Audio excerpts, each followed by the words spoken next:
Ladies and gentlemen, boys and girls, organics of all ages.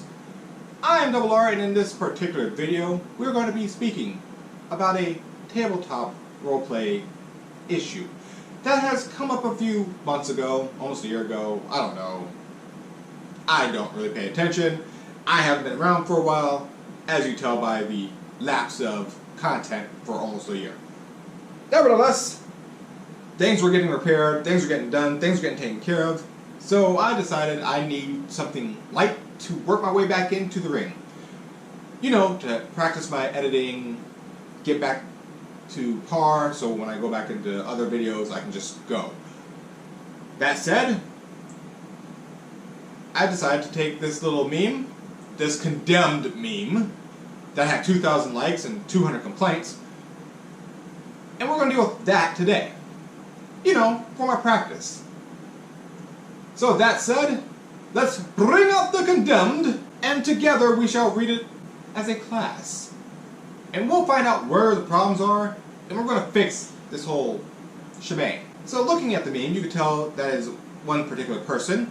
This guy is known as Matt Mercer, aka the DM on Critical Role. Now, if you look up his IMDb and such, he actually has credits, which means this guy's a professional actor of some sort. First thing, the Mercer effect is a real thing, unfortunately, and, well, thanks to Critical Role, that's kind of a thing that popped up. And before you even argue, no, the Mercer effect ain't real, just shush, just hush. Just because it wasn't named the Mercer effect the entire time doesn't mean the effect itself was not a real thing. It's like the woman in the fridge bullcrap. Yes, that thing's been going on forever, it's been a trope forever, but it was never named until fairly recently. Same thing with the Matt Mercer effect. Now, that we have all that done and out the way, so I don't have to worry about making a whole new video going on about that for an hour, we just toss that out the window, let's talk about the condemned meme per se. Top line, bottom line. Pretty standard meme format. The ooh top line. Not letting your players attempt to seduce every possible NPC. Makes sense. Again, there's probably the 2,000 likes going, durr. Bottom, the ha-ha kind of expression. Making your players roll for pregnancy every time they hook up, and not sharing the results with them. Because, you know, every woman who's ever banged a guy and every guy who's ever banged a woman immediately knew that the woman was pregnant. What? They didn't? Oh, well then we should probably carry on. You want to sleep around? Your risk of mama drama and child support increases. That's pretty much the meme in general. So, you notice that little part I added in there about not everyone knowing that the lady was pregnant right after the deed was done? Players get entitled to get notified about certain things. Now, most DMs will realize this is a pretty much stealth check. You roll for stealth, you don't gotta tell the player if they are successful or not. You believe you are hidden. That's it. You believe you're hidden. Doesn't mean you actually are. No. But you believe you're hidden. My point being, there are some roles that will be done that you don't know the result of. Until later. Why do I bring this up? Because most of the complaints were upset that it says, make the player roll. Now, they're not saying roll for success of pregnancy. It just says roll for pregnancy. Yes or no. Like rolling percentage die. I'm trying to figure out where people lost their crap on it, but the word make and the word pregnancy was pretty much it. No, seriously, that's it. Several players lost their crap on this because they saw the word make and they saw the word pregnancy. No, no, no, no, no, no, no, no, no. For those of you who've gone through some of my videos, I've proven that it only takes one or two words to set people off. It doesn't matter if that's what you're saying or intending or not. It doesn't matter.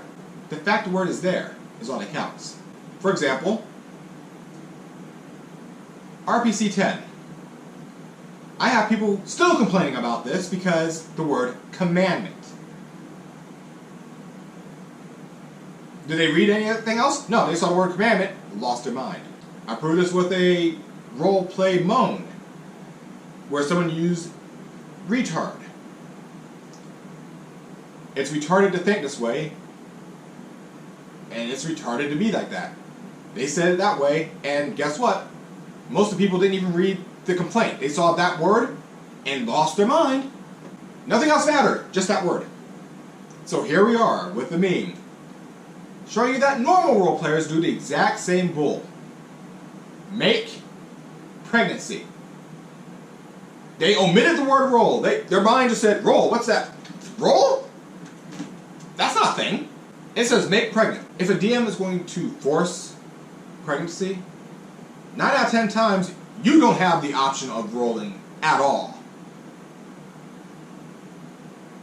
After a night of true bliss, yada yada blah blah blah, yakety schmacky, insert purple prose here for about 2 minutes. End result, your character's pregnant. That's how they do it. Boom, done. Or your character doesn't feel so well. You feel like you want to vomit, so you go to the bathroom and throw up. You know, the common trope of, hey, guess what? Ding ding ding, your character's pregnant. If a DM's going to force it, they're going to force it. You having a role is not going to be a thing. That said, however, I will meet y'all at the halfway marker. There are some DMs that are jackasses. Let's just put that out there. Okay? There are some DMs that will try to play the I'm not forcing it, but forcing it role. They won't have you roll. Or they'll have you roll with a severe disadvantage. And a disadvantage that makes no sense to you. Mostly, they will be the ones who roll the die. For example, they'll have the screen up and they'll go, how you doing? And then they'll be more than happy to tell you that you're pregnant. Even if you ask to see the roll, you're not going to know what the heck the DM put the parameters for. But you can tell if they're a jackass DM or if they're going to work with you. Because good DMs will work with you. Oh, I don't want my character to be pregnant. Is there any way out of this? And most DMs are like, you know what? I technically don't want your character to be pregnant either. Because that's keeping you from endgame. I got a whole book of bigger, better, badder monsters I want to use. And if your character's pregnant, I'm not going to see how well you do against that stuff. So I'd like to keep you in the party. I don't want to waste this extra time for you rolling up a whole other character while this character is going off nursing. Well, I'm making DMs sound like companies now. Sorry about that. Moving on. Point is, 1, talk to the DM about it. Is there any way through this? Is there any way I can go about not having my character be pregnant? Which you would think, as a player, you would have basic ideas on how to counter this. One of the comments actually had a counter. How does the DM know if it's that time of the month for you? How does the DM know that you're fertile at this point? How does the DM know this? How does the DM know that? The DM doesn't know about your character's cycle or anything of that nature. So technically, you can bring that up as a countermeasure. Then, of course, the DM that was getting yelled at by everybody and their brother because the DM said, ha, I don't agree with y'all. The DM said, I agree. That there makes perfect sense. That's a good counter. And the guy magically backtracked because, well, everyone else was dogpiling on that DM. So they don't want to look like they're agreeing with that DM in any way, shape, or form. So they backed up and backtracked on their own plan. Coward. It is a good countermeasure. That's one. Second one that you can technically do. What if I didn't put it into the JJ? What if it was mostly oral and anal? Well, you can't really get pregnant from eating, and you can't get pregnant from putting it up the butt. So there you go. That's another counter. That's just my basic biology. 2 counters, basic biology. Right there. Done. What was a fantasy game? Even better! You're telling me, as a player in a fantasy setting with high magic, you cannot figure out a way to counteract pregnancy. None at all. Druids don't mess with herbs all the time. Apothecary don't have potions to counter it. No possible magical means to remove it. None? You can't think of any? Can't come up with a plan. Can't even remotely put into action anything of that nature. Between 4 people minimum at the table. Really? Alright. Bet. You're not getting to the end game by default because I can't trust you to use any type of intelligence to fight the bigger monsters. I can't trust you'll make it. I wind up getting a TPK on accident because I know you can't think of a way through a puzzle, much less the rest of the party.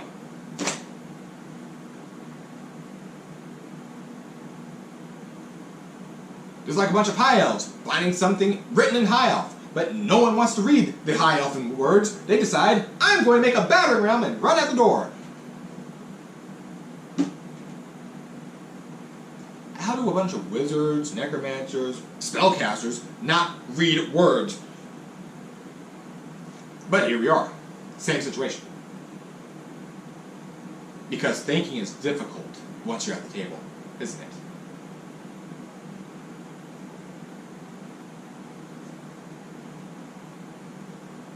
Yeah, I'm a DM that expects a little bit better of my players. Just a little bit better.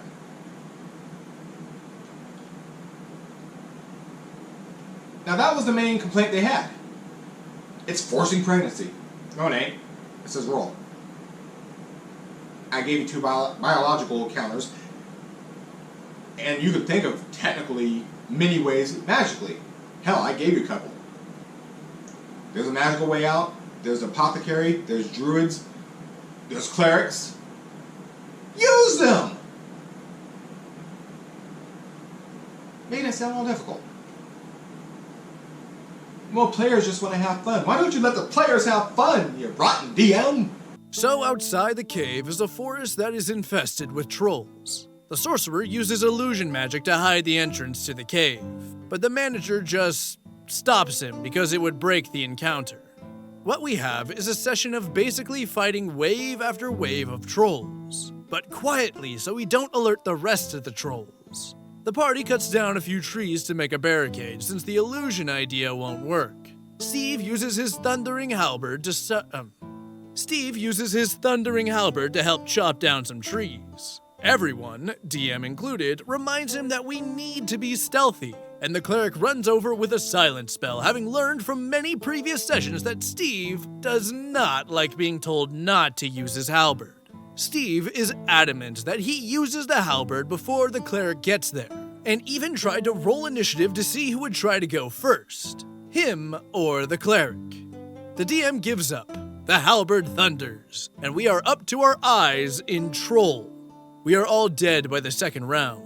Steve insists that he did nothing wrong, and that all the planning and politics are boring and he just wanted to skip the fight. He and the DM get into an argument over his fun versus everyone else's fun. They start shouting at each other. God, all this DM versus player stuff.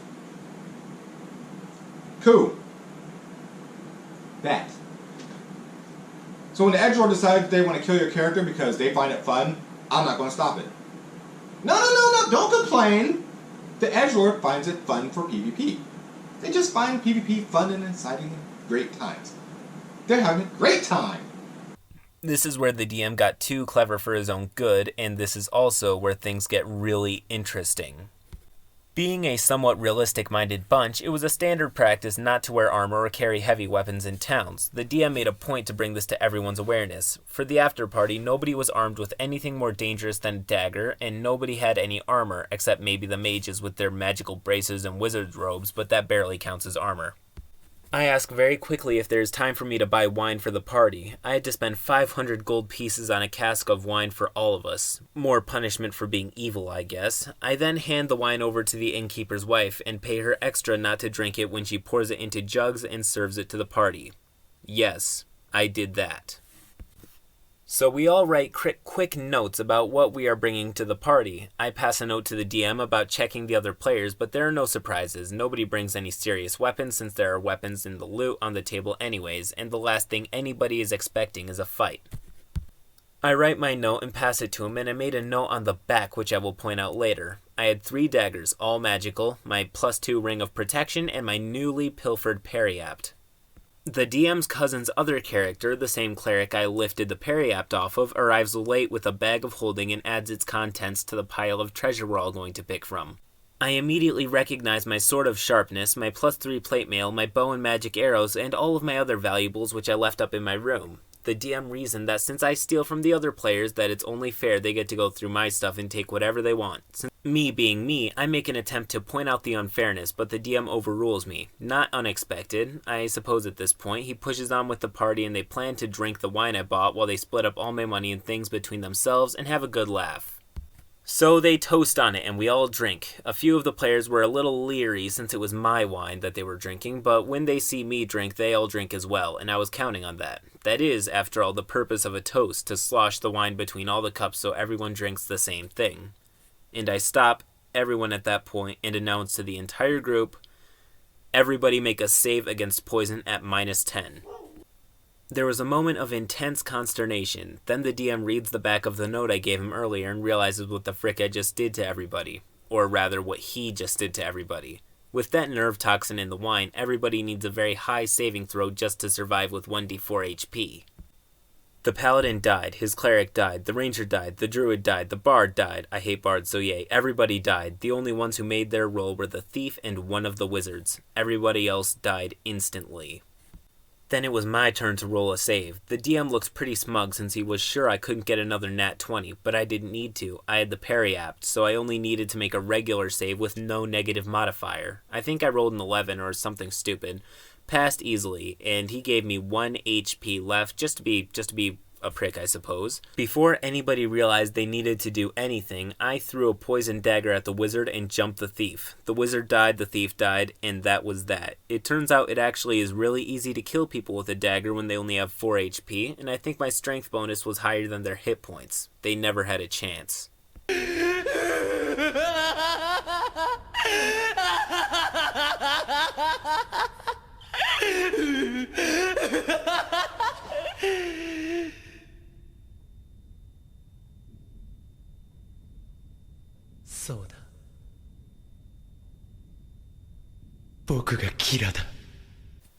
I wish at the time I knew the phrase hoist on his own petard, because that would have been fitting. He never expected me to do anything like that with something he made up just to get me.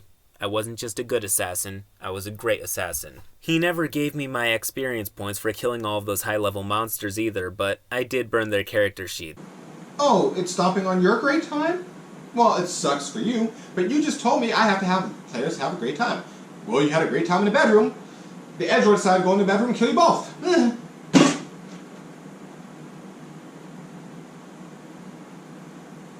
Oh, you mean only you should have fun and no one else?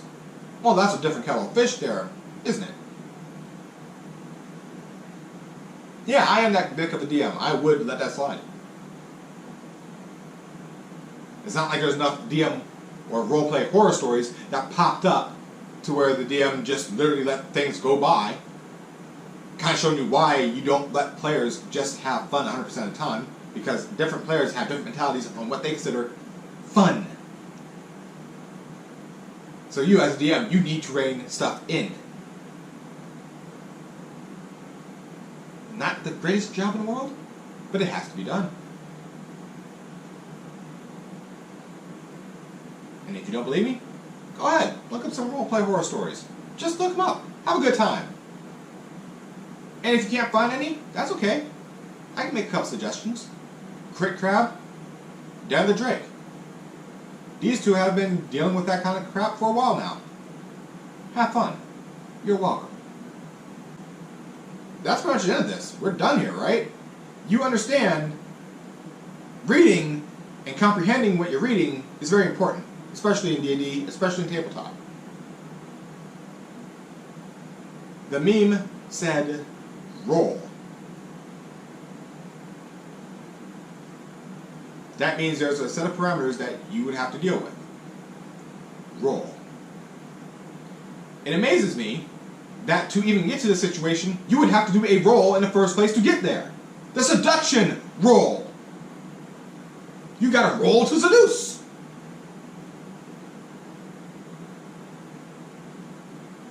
Action. Roll for success. Y'all bang. Roll to find out what pregnancy is. Is it there, is it not? The reason why 2,000 people found it funny and it's a little joke, that's all it was. It was a joke. But here you guys are. Roe v. Wade! What, why is that even, why do you even have that in the, how is that why are you even, here's the meme! Where does it say Roe v. Wade? Someone tell me, please. I mean, I don't see it. Maybe it's in Japanese or something. Maybe if I turn the letters upside down and put them together and form some sort of hieroglyphics, I can find it, but I don't see it. But it says forced pregnancy. No, it says make the player make a roll. Action. Roll. I want to climb a tree. I'm going to need a check. Make a roll. I want to go swimming. I'm going to need a check. Make a roll. I want to be in stealth. Going to need a check. Make a roll. You believe you're hidden, or you believe you're out in the sunshine. I don't give a crap. Action. Needs a roll. There's an action. Make a check. Make a roll. How do y'all miss this? How did y'all miss literally the first line of that second half? How did you misread this? How? Just because the word make and just the word pregnancy is there doesn't mean you need to spin this like Sonic the Hedgehog. Stop that. Well, that's how you're interpreting it. And the way y'all are interpreting it is wrong as well. 200 to 2,000. 2,000 are interpreting it the way I interpreted it. Common freaking sense of reading. We read the words that were right there and went, ah ha ha. Good gag. Good joke. You 200 read it and went, Roe v. Wade.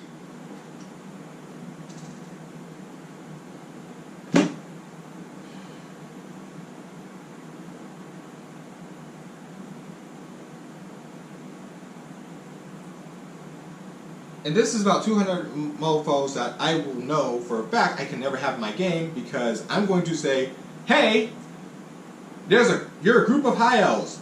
You're walking through the trips into the forest. Having a good day. Group of high elves. Bunch of casters. High intellect, high wisdom. People who should have some common sense. You see words that are written in high elvish.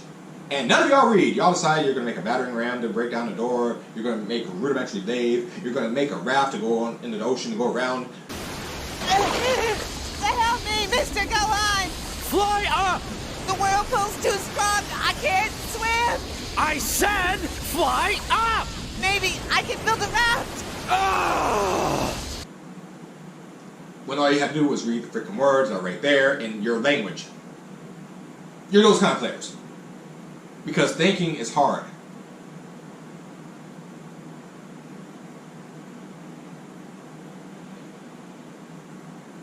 And I want y'all, as a DM, to fight bigger, better, badder creatures that will make you think for at least a moment. And y'all can't even think about the basics.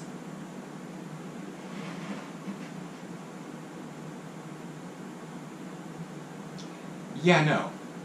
We're done here. We're not going to have this discussion about player entitlement or player stupidity. We're not going to go into any of that. No. No. No. Get up. Leave my freaking there. You can't even logically make a distinction between three of you at the party. Three of you at the table at the party. Three of you. You tell me you three could not think of a way to counter this situation.